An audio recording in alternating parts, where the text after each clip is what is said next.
তুমি ঠিক আছো তো? তোমার কিছু দরকার? বেশ,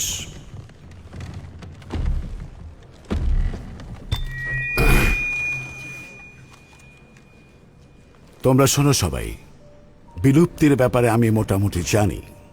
যদি এটা সহজে বোঝা উচিত, তা বলছি।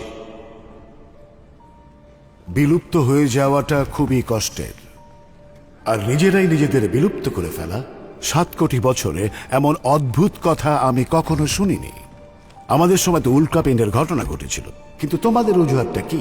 তোমরা এগিয়ে যাচ্ছ জলবায়ু বিপর্যয়ের দিকে, কিন্তু এরপরও প্রতি বছর জীবাশ্ম জ্বালানির পেছনে সরকারগুলো জনগণের কোটি কোটি টাকা খরচ করছে।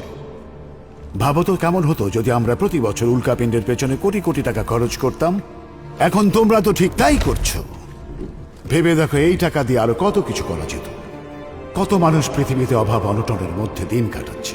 আমি বুঝি না, নিজেদের বিলুপ্ত করার পেছনে টাকা খরচ করার থেকে তোমাদের কি মনে হয় না তাদের সাহায্য করলে ভালো হতো? কিছুক্ষণের জন্য হলেও আমি কি বলছি মন দিয়ে শোনো। তোমাদের সামনে এখন অনেক বড় সম্ভাবনা। তোমরা মহামারী থেকে উঠে আবার অর্থনৈতিক উন্নয়নের পথে। মানুষ মানুষের জন্য প্রমাণ করার এখনই সময়। তাই আমি তোমাদের একটা ভালো বুদ্ধি দেই, বিলুপ্তির দিকে যেও না। বেশি দেরি হয়ে যাওয়ার আগেই নিজেদের বাঁচাও। খামোখা অজুহাত না দেখিয়ে মানুষকে বিপদে না ফেলে অবস্থা পরিবর্তনের জন্য কাজ শুরু করো। ধন্যবাদ।